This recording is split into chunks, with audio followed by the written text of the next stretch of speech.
लखनऊ के नाम को लेकर यूपी में खिंची सियासी तलवारें म्यान में जाने का नाम नहीं ले रही हैं। एक तरफ जहां भाजपा के नेता लखनऊ का नाम भगवान लक्ष्मण के नाम पर करने की मांग कर रहे हैं, तो अब स्वामी प्रसाद मौर्य ने इस विवाद में भी जाति वाला दांव चल दिया। स्वामी का तर्क है कि लखनऊ यहां के राजा रहे, लखनऊ पासी की राजधानी थी। ऐसे में अगर नाम बदला ही जाना है तो लखनऊ का नाम लखन पासी के नाम पर होना चाहिए।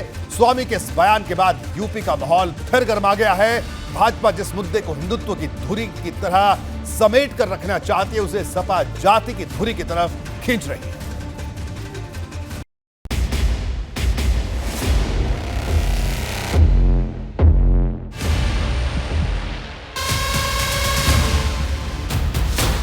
स्वामी प्रसाद मौर्य ने रामचरितमानस को लेकर जो जंग शुरू की थी, वो अब लखनऊ के नाम तक पहुंच गई है।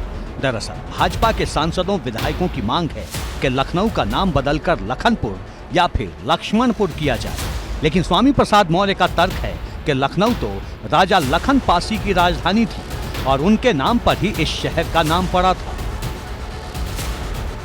लखनपुर यहाँ राजा लखन पासी थे, लखनऊ राजा लखन पासी की राजधानी थी। उन्हीं के नाम पर ये लखनपुर भी था, बाद में लखनऊती हुआ और आज लखनऊ। लेकिन उन्होंने कहा है कि भगवान राम के भाई लक्ष्मण के नाम से उन्होंने जोड़ा। राजा लखन पासी की धरती है, राजा लखन पासी यहाँ के राजा थे। लखनऊ नाम तो वैसे ही पूरी दुनिया में चर्चित है, बदलने की कोई आवश्यकता नहीं है। यानी भाजपा के नेता लखनऊ के नाम पर धर्म की सियासी तलवार चला रहे हैं, तो स्वामी प्रसाद मौर्य ने इसके जवाब में जाति वाली तलवार निकाल दी है। लखनऊ के नाम वाला विवाद तब और ज्यादा बढ़ गया था जब राष्ट्रपति ने भी लखनऊ का संबंध भगवान राम के भाई लक्ष्मण से जोड़ दिया था। ये कहा जाता है कि इस शहर का नाम भगवान राम के अनुज लक्ष्मण जी के नाम पर पड़ा था।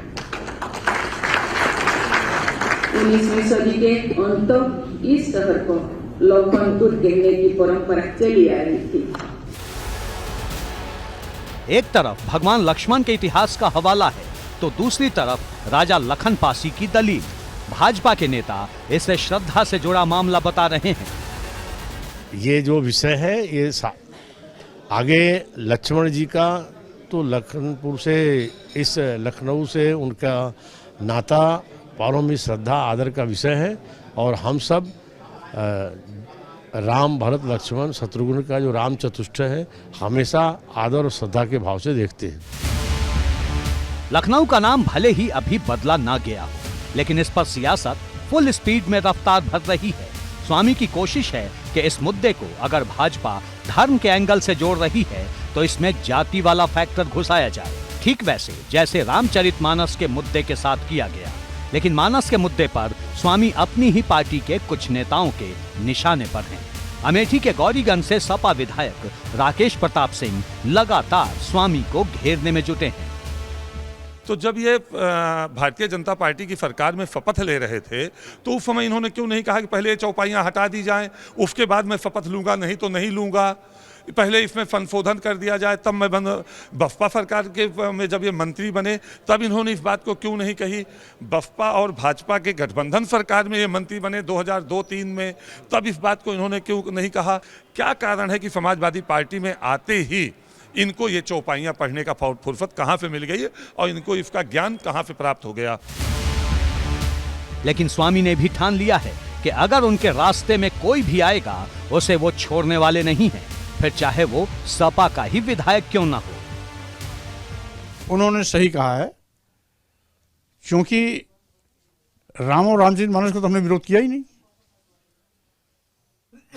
तो मैंने तो मांग किया है कि रामचरितमानस की कुछ चौपाइयों के वो हिस्से जिससे देश की महिलाओं, आदिवासियों, दलितों, पिछड़ों का अपमान होता है, उसे संशोधित किया जाए या प्रतिबंधित किया जाए। तो इसको राम और रामचरितमानस से क्यों जोड़ लिया है? मानस का विवाद लगातार गहरा रहा है। जब विरोधियों की तरफ से स्वामी पर हमले बंद हो जाते हैं, तो सपा के खेमे से ही विरोध वाली आवाज उठने लगती है। यानी साफ है कि यह मुद्दा लोकसभा चुनाव से पहले इसी तरह सुलगता रहेगा, कभी उधर से तो कभी इधर से।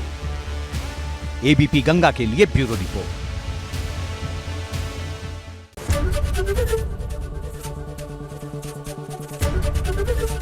एबीपी गंगा, खबर आपकी, जुबान आपकी।